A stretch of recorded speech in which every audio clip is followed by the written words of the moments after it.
이제 새로운 9월이 시작되는 첫날이고 첫 주일입니다. 9월 한 달 동안도 주님과 이렇게 동행하면서 하나님의 뜻을 이루어가는 그래서 축복의 열매가 우리 성도들의 삶 가운데 충만하게 임하기를 다시 한번 주님의 이름으로 축원을 드립니다. 오늘 사도행전 7장 54절로 60절 말씀을 통해서 스데반의 순교와 교회의 부흥이라고 하는 그러한 제목으로 함께 은혜를 나누도록 하겠습니다. 스데반 집사의 이름은 왕관이라고 하는 그런 아름다운 이름을 가졌어요. 왕관이라고 하는 이름을 가졌는데 스데반 집사님은 그 이름에 걸맞는 인생을 살았고 그래서 충만의 대명사다라고 이렇게 여겨지는 그러한 분이 바로 스데반 집사님이다 볼 수가 있습니다. 그래서 사도행전을 보면 그 이름이 붙는 곳마다 충만이라는 단어가 따라다닙니다. 그래서 사도행전 6장 5절에 보면 믿음과 성령이 충만한 사람, 그리고 사도행전 6장 8절에 보면 은혜와 권능이 충만한 사람, 또 사도행전 6장 10절에 보면 지혜와 성령이 충만한 사람, 또 사도행전 7장 55절에 보면 성령이 충만한 사람. 그래서 스데반 집사 앞에는 그 충만이라고 하는 단어가 늘 이렇게 따라 붙게 됐습니다. 믿음도 충만했고요, 지혜도 충만했고요, 성령도 충만했고요, 능력도 충만했고요, 은혜도 충만했던 사람이 바로 스데반 집사였습니다. 사랑하는 성도 여러분, 저는 여러분의 이름 앞에, 여러분의 입에도 이렇게 충만한 이름이 이렇게 불려지는 우리 성도들 되기를 주님의 이름으로 축복합니다. 이런 충만했던 그저 믿음도 지혜도 권능도 성령도 또 능력도 은혜도 충만했던 스데반 집사님이 이제 순교하게 됩니다. 순교. 그의 순교가 주는 교훈. 이 순교라는 말은 그리스도와 복음을 위하여 목숨을 바치는 신앙의 행위를 순교라고 합니다. 그리스도와 복음을 위해서 나의 목숨을 바치는 것, 이것을 순교라 그럽니다. 그래서 순교하는 사람들은 부활하신 예수님을 하나님의 아들이자 그리스도라고 증거하다가 그렇게 순교를 당합니다. 다른 데 있지 않았어요.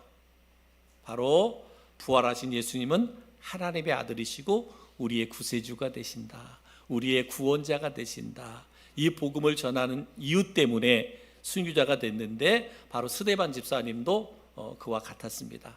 오직 예수 그리스도의 부활, 그분은 하나님의 아들이시고 우리의 구원자가 되신다, 이 복음을 전하다가 순교자가 됐습니다.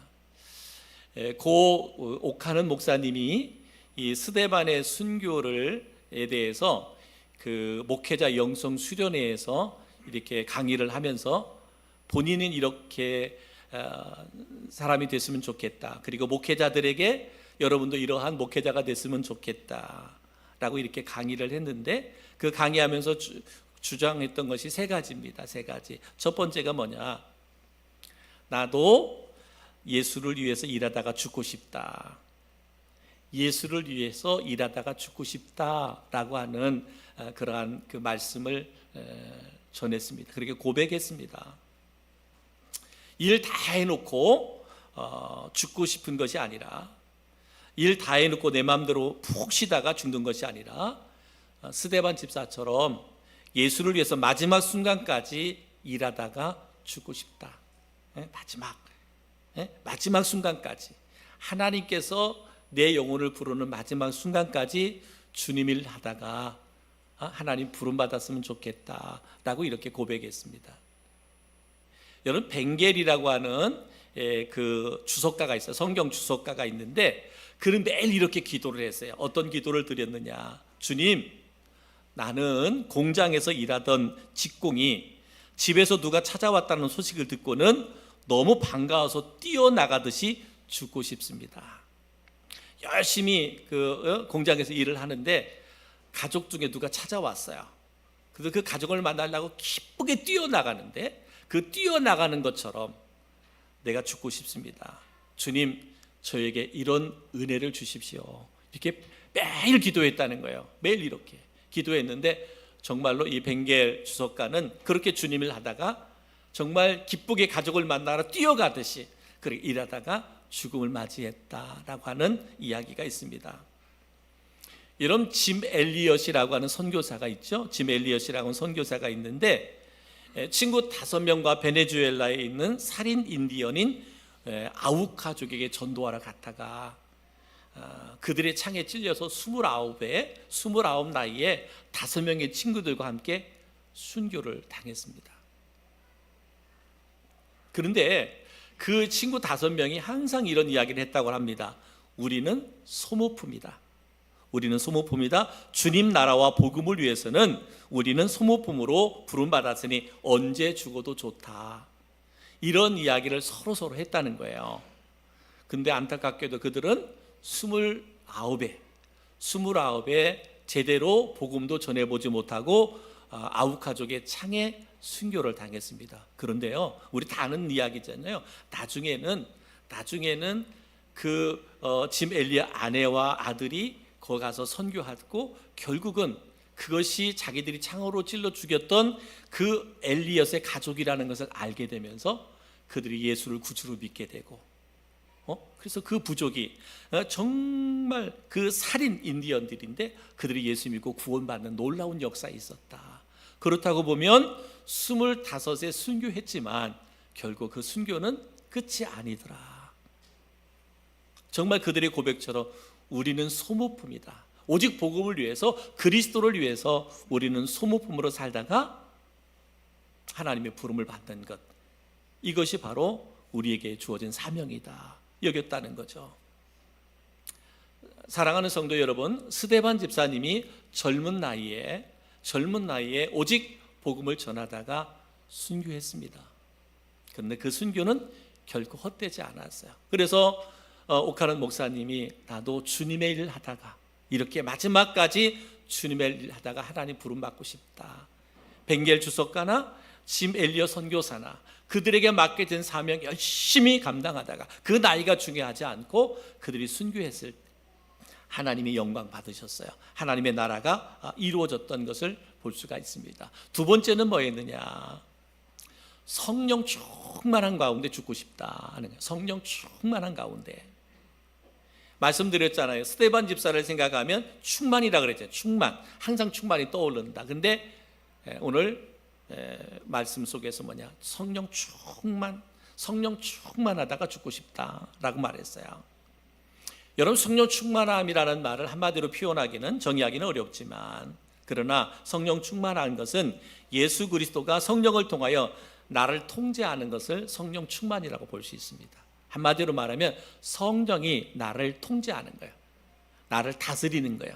나를 지배하는 거예요. 이게 성령 충만이다. 그러니까 성령 대신 하나님의 손에 붙들려 사는 것이 성령 충만이다.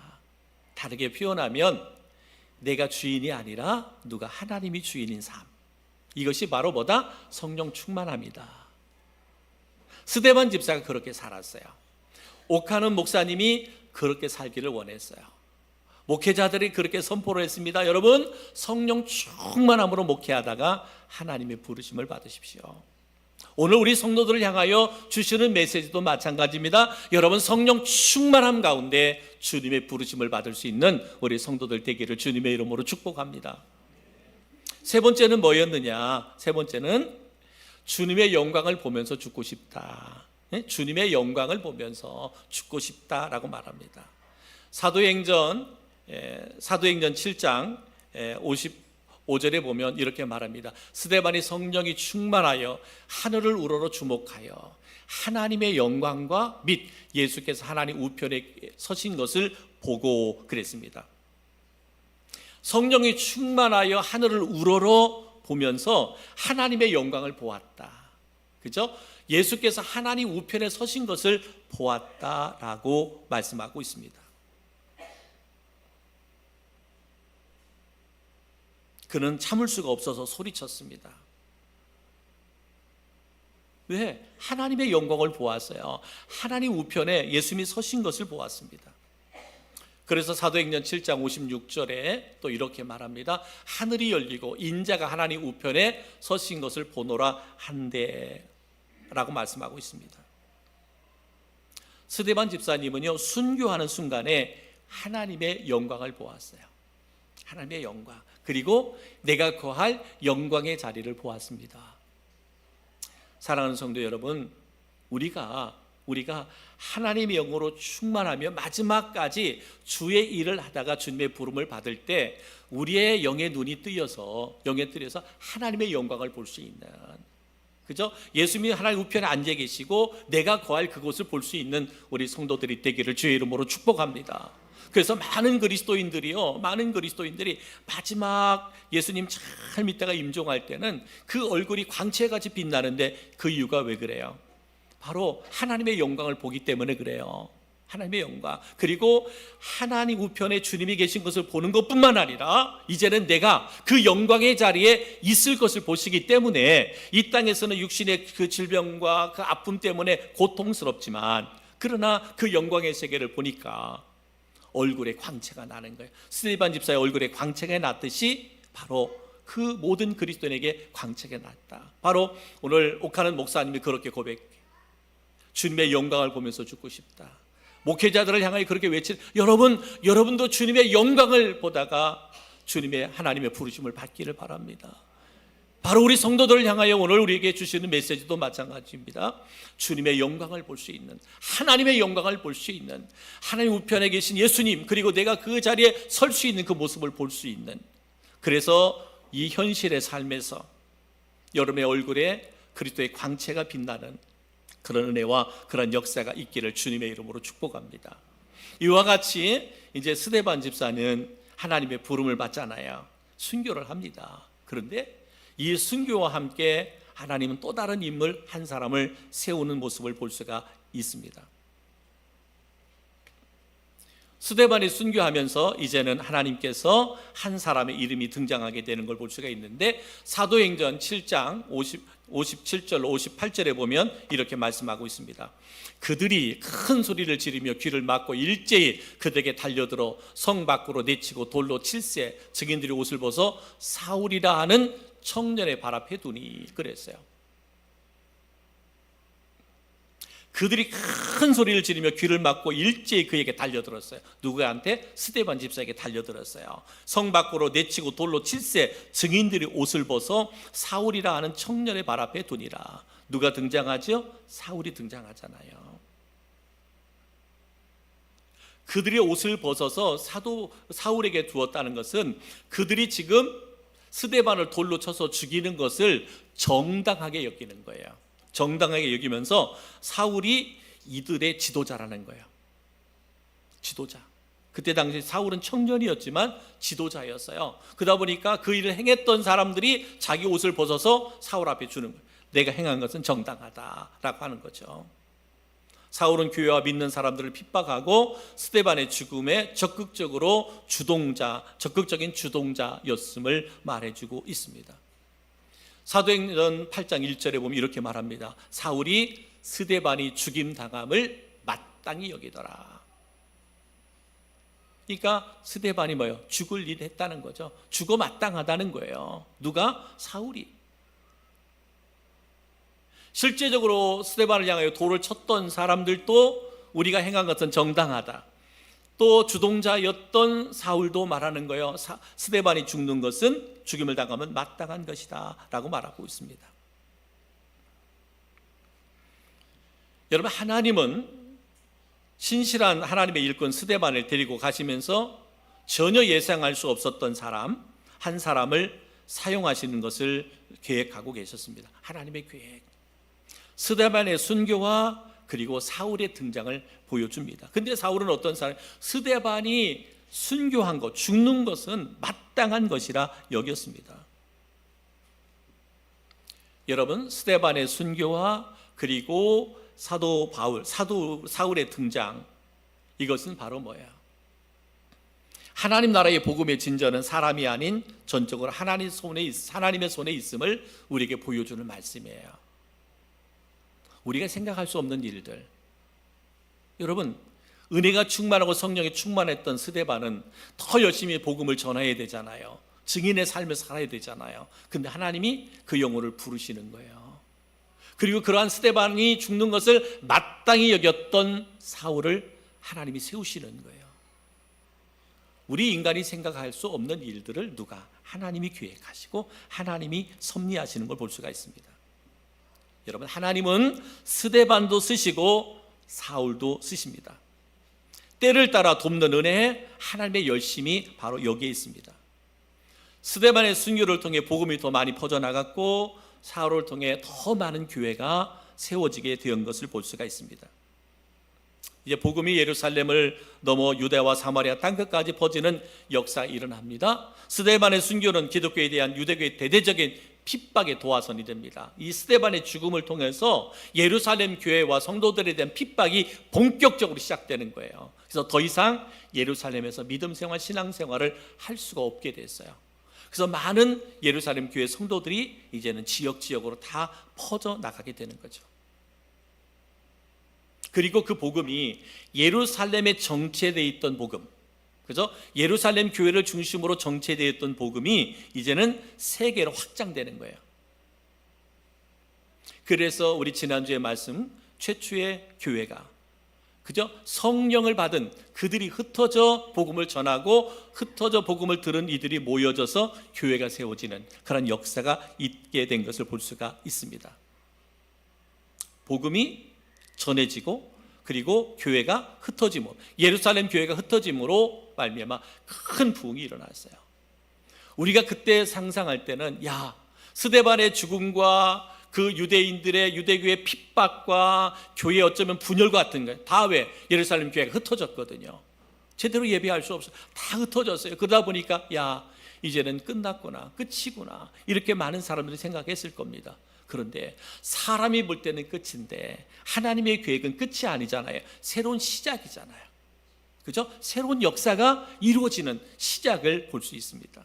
그렇습니다.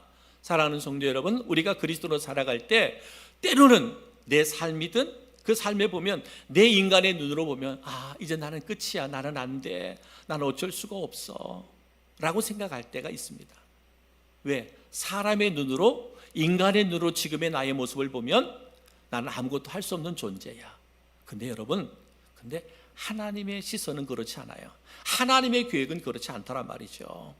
하나님은 그 환난과 핍박 가운데서 새로운 하나님의 역사를 계획하고 있더라. 지금 여러분이 힘들고 어려운 삶에 있어서 여러분은 절망하고 낙심할는지 모르지만 하나님 지금 여러분을 통해서 또 다른 일을 계획하고 있다. 그러기에 여러분, 우리는 믿음의 눈을 뜨셔야 돼요. 믿음의 눈을 떠서 하나님께서 우리 가운데 역사하실 때 우리는 아멘, 순종함으로 나아가야 된다라고 하는 것이죠. 그러므로 사랑하는 성도 여러분, 이제 이 시대에 그리스도로 살아가는 우리들이 그럼 어떠한 삶을 살아가야 될 것인가? 첫째는 우리는 예수님을 바라보는 믿음 생활을 해야 됩니다. 주님만 바라보는 믿음 생활을 해야 돼요. 스데반이 성령으로 충만하여 전한 복음은 유대 종교 지도자들이 행했던 위선과 예수님을 향해 저질렀던 악행들이 나타났습니다. 그래서 복음을 들었던 악한 자들은 마음이 찔리고 이를 갈며 분노했다라고 말합니다. 여러분, 스데반 집사가 행한 것은 다른 거 있지 않아요. 그가 전한 것은 복음이었어요. 우리를 위해서 십자가에 죽으신 예수 그리스도, 그가 사망 것을 이기시고 부활하시고 그리고 영원한 하나님의 나라에 거하시고 하나님의 때가 되면 다시 이 땅에 오셔서 우리를 구원해 주실 것이다 라고 하는 것, 이게 복음이었어요. 근데 이 메시아를 누가? 유대인 지도자들이 죽였다라는 말씀이었거든요. 그랬더니 뭐예요? 사도행전 7장 5절 54절에 이렇게 말하죠. 그들이 이 말을 듣고 마음에 찔려 그를 향하여 이를 갈거늘. 그들이 행한 것들에 대하여 스데반 집사가 바르게 전하니까 뭐 하는 거예요? 그들의 마음에 찔림이 오는 거예요. 죄가 없는 예수를 죽였잖아요. 메시아인 예수를 십자가에 못 박아 죽였잖아요. 그것이 뭐예요? 찔림이에요. 근데 찔림은 회개해야 되는데 회개가 아니고 뭐가 일어나요? 분노가 일어나는 거예요. 여기에 뭐예요? 악한 영이 임하니까 그렇습니다. 여러분, 우리가 말씀을 묵상할 때나 말씀을 들을 때에 때는 우리에게 책망 같은 말씀이 들릴 때가 있어요. 나에게 주시는 책망의 음성으로 들려지는 말씀이 있을 수 있어요. 왜? 네가 그렇게 살지 못했으니까. 오늘 유대인들, 유대 지도자들이 그렇게 살지 못했기 때문에 스데반 집사의 설교를, 말씀을 들을 때 막 마음이 찔렸다 그랬어요. 그런데 그 찔림은 은혜가 임하는 곳에는 회개로 나오는데, 근데 은혜가 임하지 않고 악한 영이 임하니까 뭐로 나와요? 분노로 나오는 거예요. 그래서 그들이 스데반도 그 돌을 쳐서 죽이게 되는 걸 볼 수가 있습니다. 여러분, 스데반 집사는 다른 거 하지 않았어요. 예수 그리스도의 정체, 예수가 누구인가, 예수가 누군가, 내가 누구이고 예수가 누구인가에 대해서만 증거했습니다. 그런데 지금 유대인들, 유대 종교 지도자들은 이것으로 인하여 분노가 솟아올랐습니다. 영적인 복음이 선포되니까 세상적인 것과 부딪히게 되고 그들은 예수님을 바라볼 수가 없었습니다. 성령이 충만하여 복음을 전할 때 승리하신 예수님을 바라볼 수 있어야 됩니다. 우리가 말씀을 들을 때 우리는 예수 그리스도를 바라볼 수 있어야 돼요. 그렇기 때문에 성도 여러분, 우리가 이 시대의 그리스도로 살아갈 때 하나님의 말씀이 우리 가운데 임할 때마다 우리는 예수 그리스도를 바라볼 수 있는 우리 성도들이 되기를 주님의 이름으로 축복합니다. 성령님이 내 마음과 생각과 삶에 충만하게 인재함으로써 정말 하나님, 주님 바라보게 하시고, 또 스데반이 하나님의 영광을 바라본 것처럼 주님의 영광을 바라보며 살아갈 수 있는 우리 모든 성도들 되기를 다시 한번 주님의 이름으로 축복합니다. 두 번째는 뭐냐? 우리 스데반 집사님을 통해서 우리에게 주시는 도전의 말씀은 핍박하는 자를 용서하는 삶, 그렇죠? 핍박하는 자를 용서하는 그런 삶을 사는 걸 볼 수 있습니다. 사도행전 7장 57절에 그들이 큰 소리를 지르며 귀를 막고 일제히 그에게 달려들어 그랬습니다. 스데반의 말씀을 듣고 그들은 분노하고 소리를 지르며 자신의 귀를 막고 스데반을 폭행하기 시작합니다. 복음 듣기를 거부한 이들은 급기야 스데반을 끌어내어 돌로 치기 시작합니다. 스데반이 신성 모독의 죄를 범했다라고 말씀하고 있습니다. 그때에 스데반 집사님이 하신 말씀이 뭐예요? 이제 마지막으로 자기가 하나님의 부름을 받는 것을 깨닫고 주 예수여 내 영혼을 받으시옵소서, 주 예수여 내 영혼을 받으시옵소서라고 기도합니다. 이제 순교의 직전에 그가 그렇게 고백합니다. 주 예수여 내 영혼을 받으시옵소서. 그리고 외치면서 마지막 그가 드린 기도가 있습니다. 마지막 드린 기도, 내 영혼을 하나님 받으시옵소서라고 외치면서 마지막으로 기도했던 기도가 사도행전 7장 60절 말씀.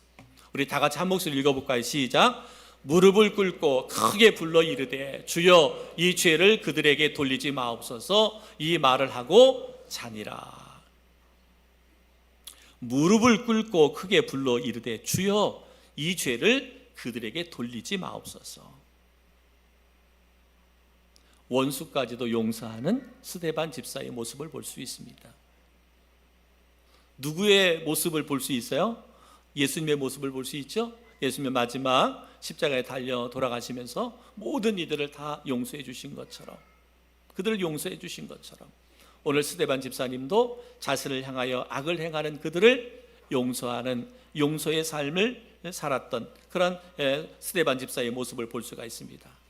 사랑하는 성도 여러분, 오늘날 우리가 그리스도로 살아가면서 때로는 나를 힘들게 하고 나를 어렵게 하고 나에게 아픔을 주고 나에게 고통을 주고 그런 이들이 얼마든지 있을 수 있거든요. 그러나 내 안에 하나님의 영으로 충만하고 주님이 나를 다스리고 통치할 때 내 안에 그리스도의 사랑이 내 안에 충만함으로 말미암아 나를 미워하고 나를 시기하고 나를 힘들게 하고 어렵게 하는 이들까지도 용서할 수 있는 그리스도의 마음, 스데반 집사의 마음과 신앙이 우리 모든 성도들 가운데 있기를 주님의 이름으로 축복합니다.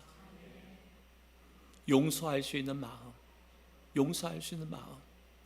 우리가 조용히 생각해 봐도 나는 안 돼, 그 사람만은 안 돼, 내가 용서할 수 없어, 내가 이해할 수 없어 라고 하는 사람이 여러분 기억 속에 떠오른다면 이 시간 나는 그리스도인입니다, 그죠? 내 안에 그리스도가 살아계시죠? 하나님의 영이 내 안에 있다면 그 모든 사람을 용서할 수 있는 우리 모든 성도들이 되어질 수 있기를 주님의 이름으로 축복합니다.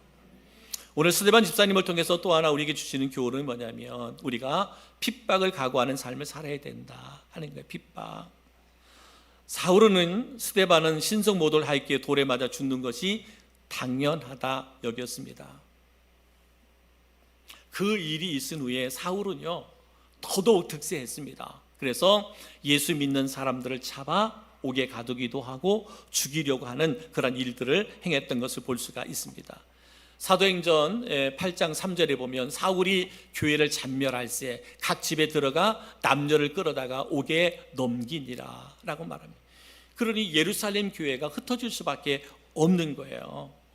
예루살렘 교회가 정말 엉망진창이 되는 거예요. 믿음의 가정이 막 흩어지잖아요. 교회가 흩어지잖아요. 내가 열심히 쌓아왔던 모든 삶의 그 현장들이 다 무너지잖아요. 뭐 때문에? 예수를 믿는 이유 때문에. 예수 믿는 이유 때문에. 어쩌면 지금 현실 때도 마찬가지예요. 우리가 예수 믿는 이유 때문에 손해보는 일들이 많고요. 어려운 일 당하는 경우도 많습니다. 정말 가정이 화목해야 되는데, 가정이 회복해야 되는데 예수 믿는 것 때문에 가정이 힘든 경우도 있어요. 직장에서 어려움 당하는 경우도 있습니다. 사업이 어려움 당하는 것도 있을 수 있어요. 오늘 보세요. 말씀드렸잖아요. 사울이 교회를 잔멸할 때 각 집에 들어가 남녀를 끌어다가 옥에 넘기니라. 그러니 생각해 보세요. 가족들 가운데 한 사람이 이 일로 인해 감옥에 가면 그 가족이 어떻게 하겠어요? 가정이 어떻게 하겠어요? 교회에 예배 드릴 때마다 뒤에서 기다리고 있다가 예배 드리고 나오는 사람 잡아다가 매를 치고 옥에 가둘 때 그때 당시 교회가 어떻게 했어요? 위로 말할 수 없을 거예요. 그런데 어때요? 그 핍박이 두려워서, 그 고난이 두려워서 주님을 부인할 수 없다라는 거죠. 그렇기 때문에 우리가 핍박을 각오하는 삶을 살 수 있어야 된다. 왜냐하면 우리는 복음이 분명하기 때문에 그렇습니다. 오늘 스데반 집사가 젊은 나이에 순교하면서 하나님의 영광을 보았다 그랬죠. 하나님의 영광을 보았어요. 하나님의 영광, 예수님께서 하나의 우편에 서신 것을 보았다라고 말씀하고 있습니다. 여러분, 항상 우리의 삶에 하나님의 영광이 예비되어 있고요, 준비되어 있습니다. 그 영광을 볼 수 있는 믿음의 눈이 열려지기를 주님의 이름으로 축복합니다. 주님과 함께하는, 하나님과 주님과 함께하는 그 모습을 우리가 늘 삶을 통해서 볼 수 있기를 바랍니다. 그러면 어떤 환난이 닥쳐온다 할지라도, 어떤 핍박이 다가온다 할지라도 능히 이겨나갈 수 있는 거예요. 승리할 수 있는 거예요. 저는 이런 설교를 준비하면서 우리 성도들이 교회에 올 때 참 좋은 소리 듣고 싶고 위로의 말 듣고 싶고 늘 평안의 말을 듣고 싶을 텐데, 늘 복음적인 설교를 하다 보면 복음은 뭐예요? 정말 주님께서 나를 위해서 당신의 모든 것을 내어준 것처럼 이제는 여러분, 주님을 위해서 여러분의 모든 것을 내어줘야 됩니다. 이것이 믿음입니다. 이것이 신앙입니다. 라는 말씀을 선포해야 되는데, 오늘날 그리스도인들이 과연 이런 복음의 메시지를 좋아할까?